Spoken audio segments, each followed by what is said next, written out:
in the corner, and you'll understand why later. And I did say it was okay that. Can you turn on the fan?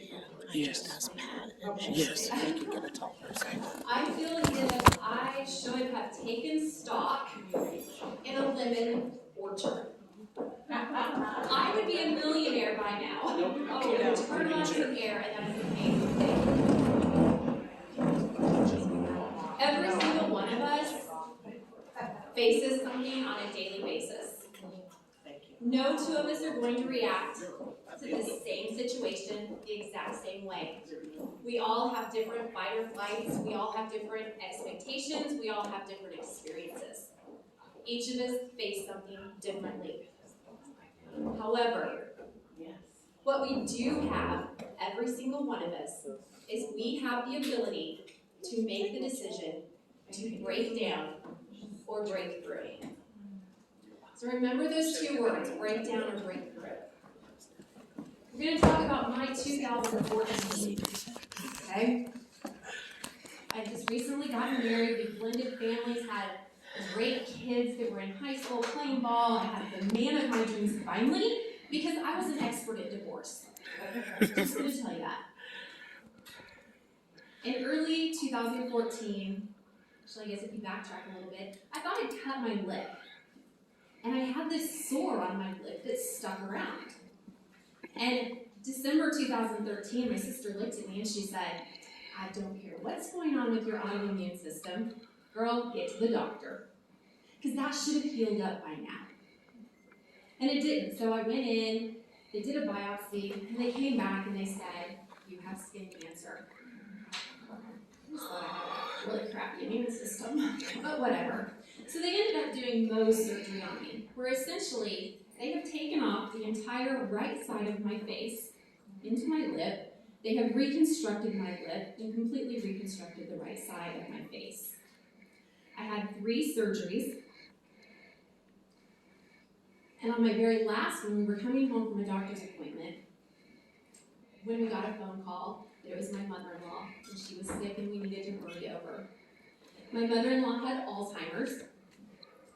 We had been dealing with her. She'd been in and out of the hospital. We didn't expect her to die, but she did. So I'm at a funeral with stitches in my face. I'm sure it's a gorgeous look. That was right before Thanksgiving. So you know the holidays that year were horrible, right? I didn't think it could get much worse. It did. Until Christmas Eve. I'd gone to bed on the 23rd, and I had one sibling, one sister. My one sister had an amazing boy. His name was Sloan. And Sloan was 22 years old. And I loved giving him crap about if he didn't give me his Christmas list, I was going to buy him Barbies. All the way up until that year. Except for a little bit after midnight on Christmas Eve, that morning, I get a phone call, and it was icy as all ice you could get out could be that night. And I get a phone call. I didn't answer my phone. They called Kevin's phone. Kevin's like, the phone's for you. I'm like, all right, what is it? Hello? You need to get here quickly. I'm like, what's wrong? It's Sloan. I'm like, what's wrong? So I raced from South Wichita all the way to Bel Air, made it in record time to see a police officer in my parents' front yard.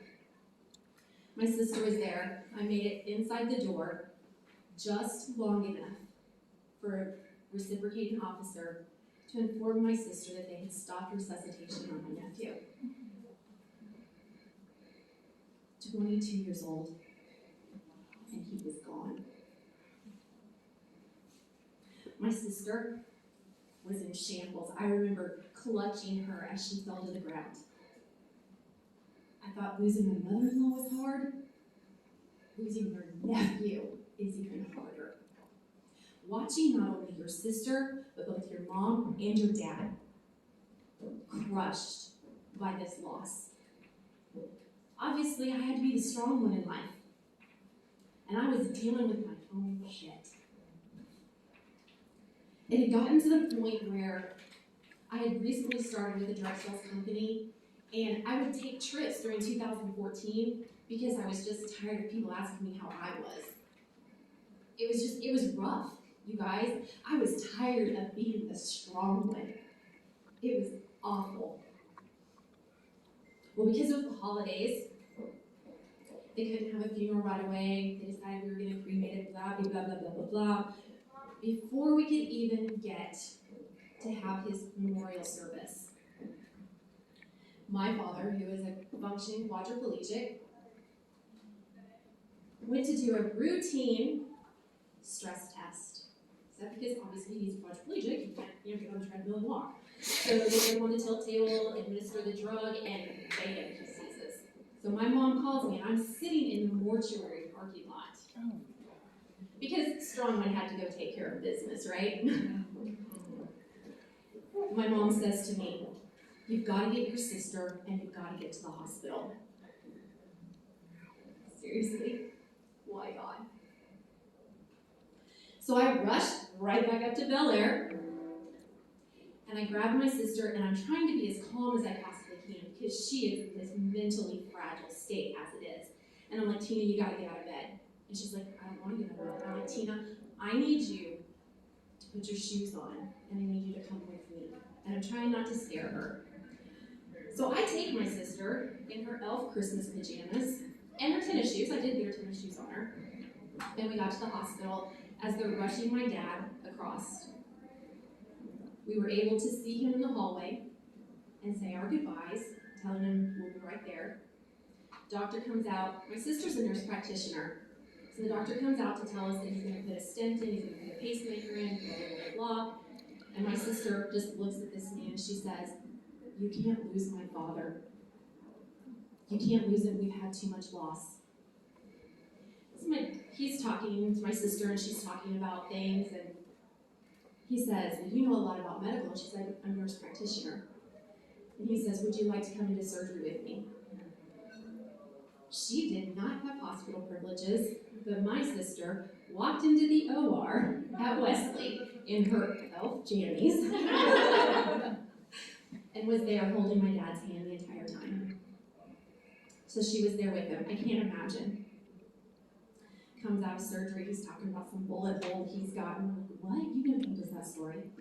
But that's another day. Another story.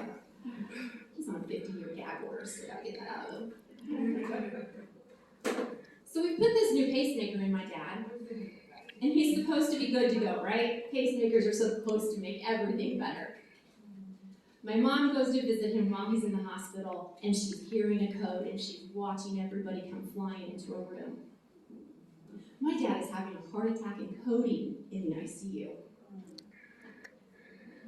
They were able to get him back, thank the Lord. I don't think I could have handled that. But I was like, seriously, what else can go wrong? So now I'm having to be the strong one for my kids because they lost their nephew or their cousin. My sister because she lost her son. My mom because my dad's sick. And I'll tell you, I'm not sure my mom knows how to write a check. So I had to be the strong one. And I told you that I was working this direct sales business.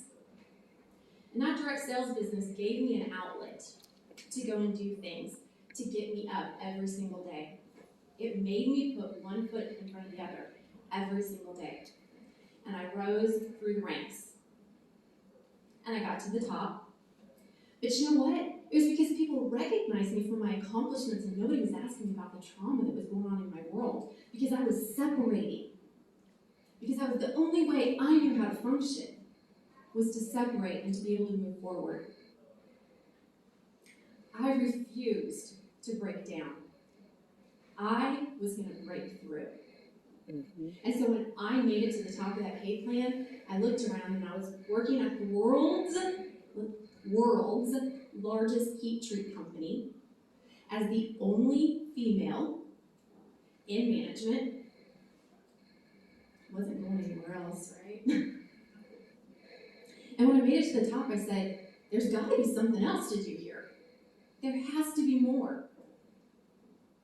So I looked around, and I said at the time, this is back in 2015, I guess, there wasn't a location that was affordable for women who wanted to get their friends together to go to.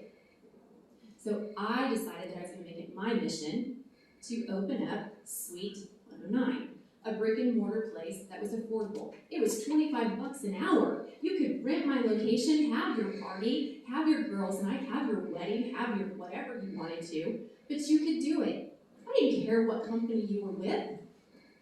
I just wanted you to be able to have a space because I wanted to give back. That was me being able to give back to the community. We started being successful, so successful that poor liquor store guy got a little mad because his people didn't have a spot to work in. Not my fault. We were women coming together, having parties, getting together, fellowshipping, and enjoying life.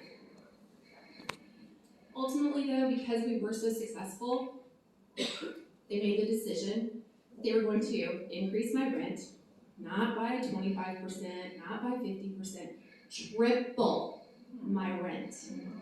Because I'd been in business for 2 years and it was obvious that the parking lot was full. Dude, you obviously don't get my mission statement. So I looked around town and I tried to find another location. I tried to decide if I was going to move or not.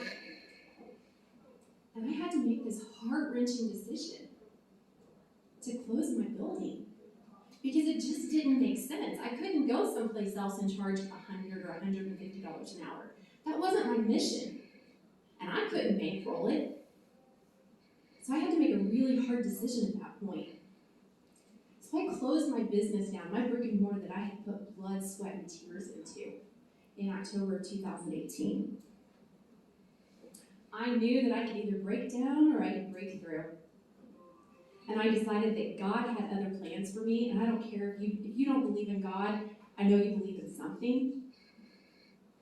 I knew that God had other plans for me, I just didn't know what it was.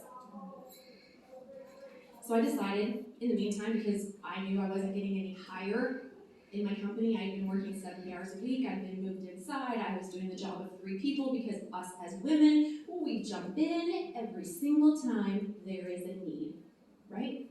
We don't know how to say no. We need to define our boundaries, and I wasn't good at defining boundaries. At one point, my husband looked at me and he said, your job or your marriage? Which way is it going to be? So I made the decision that my marriage is more important. My kids probably would have never forgiven me if I would have chose the job, but again, different story, different day.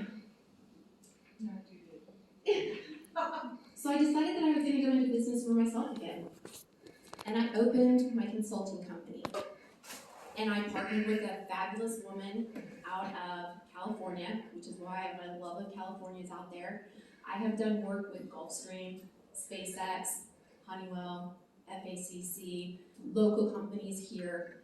I'm the problem solver because that's what this type A personality does. I problem solve, and I'm damn good at it. You want to know something, you come and talk to Tonya.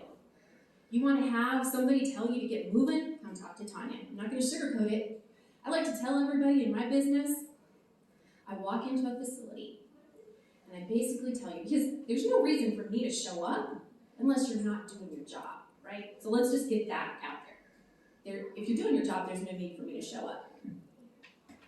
So I like to tell everybody that when I show up, I get to tell you, you're going to go to hell, you're going to enjoy the trip, and you're so excited about that trip, you ask me if we can stop for dinner before we go on the road trip.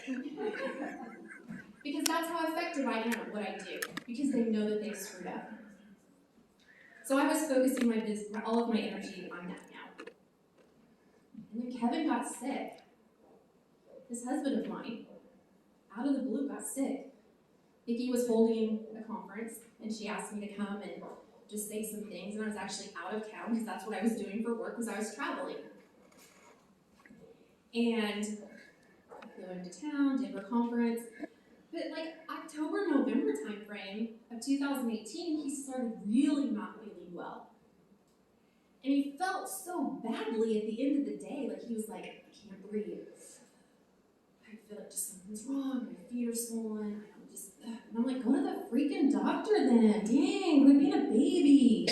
Like, I was trying to get him to go to the doctor and he wouldn't go. Well, his illness ended up impacting him so much that he got terminated from his job. Now, he was carrying our health insurance. So real quick, I went out And I had made a doctor's appointment for myself. I had flown to Minneapolis.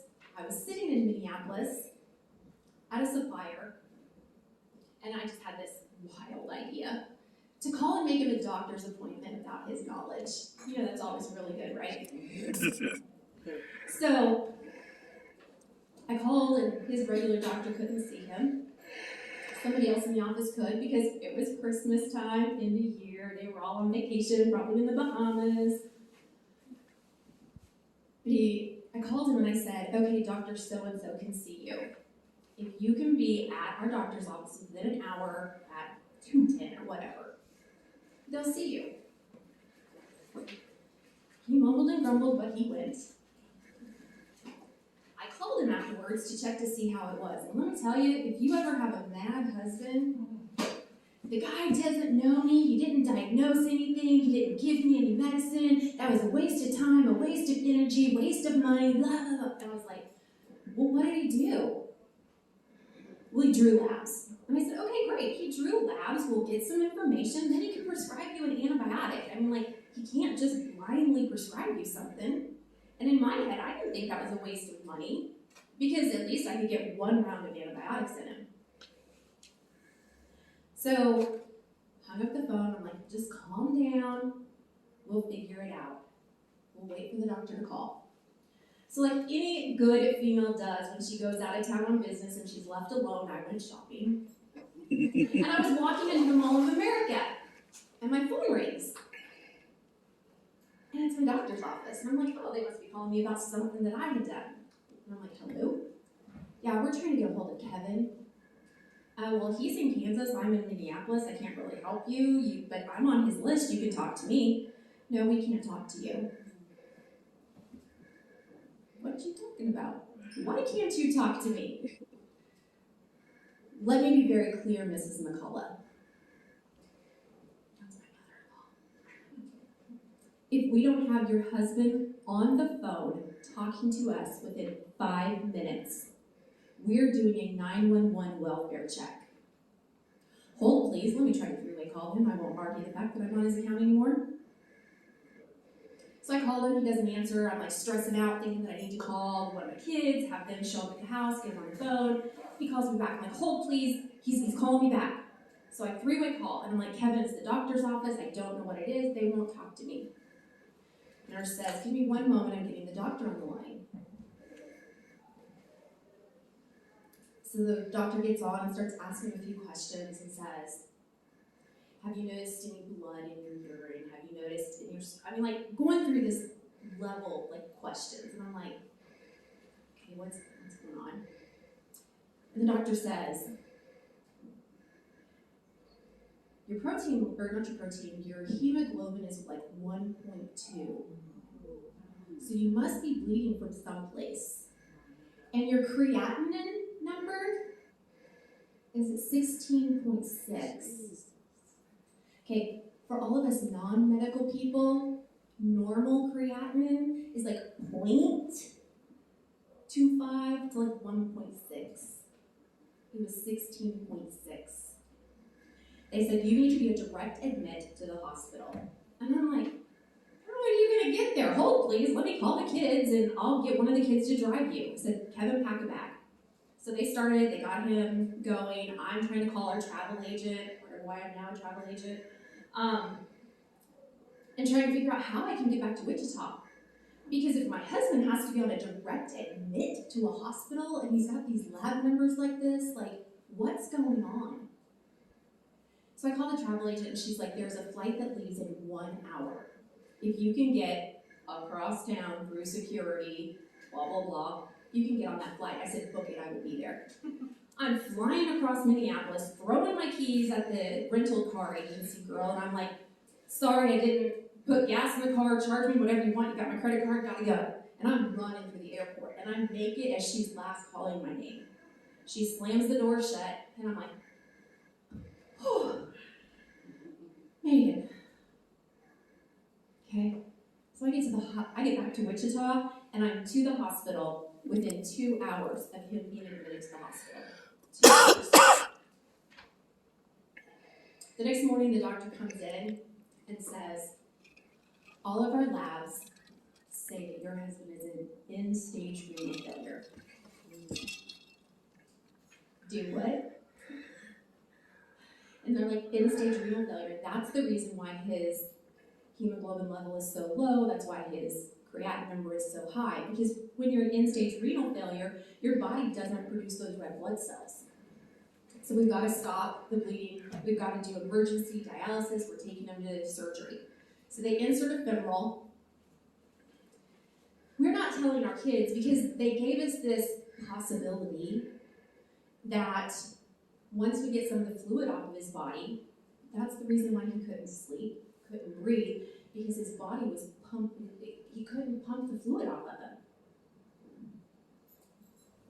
So we don't tell our kids, because the possibility is that once they get all this fluid off of him, his kidneys will start to work again. So our kids are coming up, and granted, my oldest daughter is 30 right now. So our youngest son currently is 26. You want to try to hide a dialysis machine in a hospital room in the city of Wichita? Right. We did. I had nurses mad at me because I was like, you gotta wrap this up. We're not telling our kids. So Christmas Day, they finally let him out of the hospital. We told all the kids to come over. We knew that hope and a prayer didn't happen. He was in end-stage renal failure. Telling your adult children after they've opened Christmas presents that their dad is dying. How do you watch your kids tell them? It was the worst feeling I'd ever gone through. I thought that was it. But I made a decision that day. I made a decision that by God, my husband was going to live. I wasn't going to break down. I was going to break through. And I was going to make sure that he lived to walk our daughter down the aisle, because that's what she looked at me and said, is Dad won't get to walk me down the aisle. So I made a decision. He was going to live. Come hell or high water, I would do whatever I had to do. He was going to live. We went through lots of surgeries, failed catheters. He started having seizures. We had hospital stays, doctor's appointments, as we continued to push towards transplant. He's been a type 1 diabetic since he was 21, so he qualified for both a pancreas and a kidney. So our doctor's plan was to list him with KU, and then if we needed to, we possibly would look at some other locations. But KU could do a dual. It's called an SPX. It's a dual pancreas kidney transplant. The wait time on that should be much shorter. If you look at statistics on kidney and organ transplants, they're not pretty. They're not pretty. So that was our path forward. To get there, though, you have to pass all of these other tests. And one of the tests that he didn't pass was one of my favorite ones in the world. That's stress test. So they put him on, they had to put a stent in, which now meant that he was on blood thinners. And they couldn't take him off of blood thinners for a year. Except for, remember I said my husband was gonna live?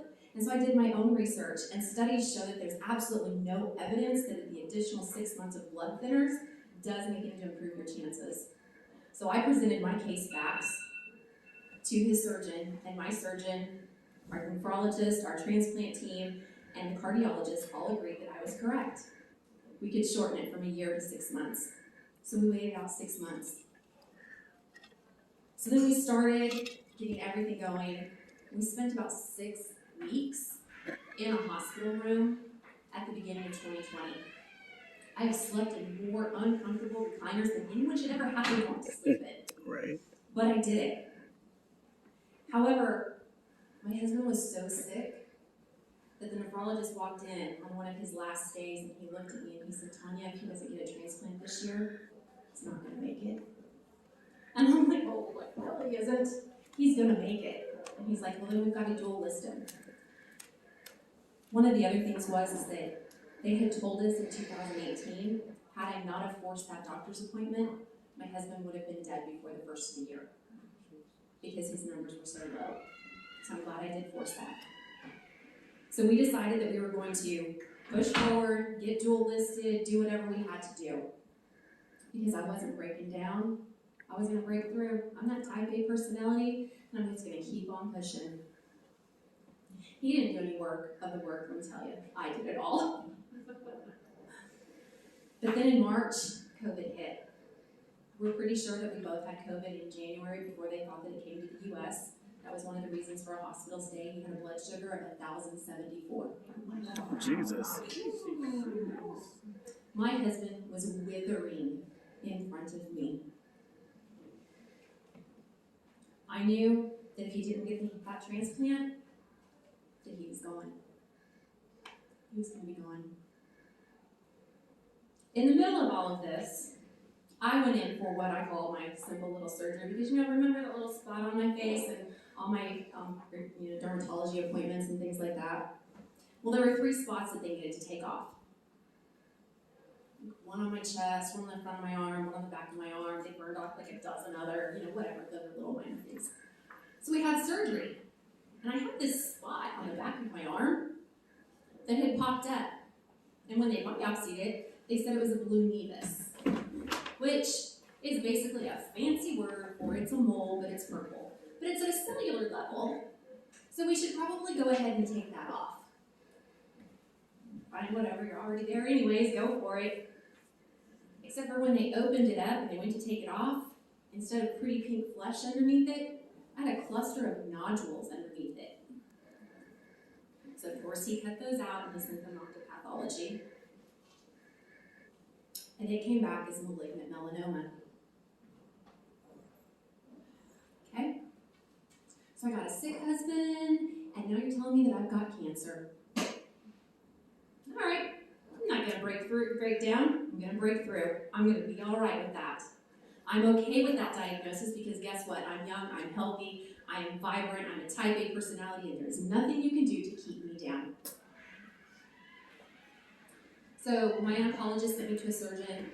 They opted at that point in time to do a wide local excision where basically they cut me from shoulder blade to elbow and took a strip out to clear the tract to make sure that they had gotten all the cancer.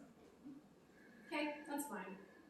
They also went in and checked my lymph nodes, and at that point in time it had not spread to my lymph nodes. I'm kind of going part of the story right there. So I went back to taking care of my husband. I made lists, I talked to transplant centers, we drove back and forth to Kansas City because we're in COVID times. Every single day, they are shutting down elective surgeries, okay? I wasn't about to wait for that test result to get from St. Joe or St. Francis to make it into the KU system. I wasn't about that. I didn't have time for this. We needed to move on. So we were driving back and forth to Kansas City. I was working my aerospace business. It was extremely flexible, so I still had an income for us. In the middle of it, I clearly didn't have time to go to a nail salon, which is how I ended up finding Dipsy Dip and being able to dip my nails. I very clearly remember being asked to do a presentation for the company, and he was in the hospital. And I dipped my nails in the hospital. I did a presentation from a hallway because he woke up and said, "It's too loud in here, get out." But I became proof positive. If I could work a business with all of this going on, absolutely anybody could. And currently I'm the number 2 consultant in the Dipsy Dip family. Number 2 because I kept working.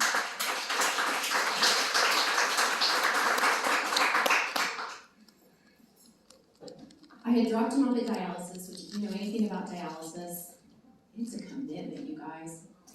It's 3 times a week, or if you're not feeling good, you still got extra fluids, and it's not just an in and out process. You're there for a minimum of 4 hours while they treat you. So we would have to be there, chair time was 7 a.m., and we might not get home until 1:30 or 2 o'clock in the afternoon. It was rough. It was rough on me, it was rough on him. But I wasn't breaking down because one of us had to be around.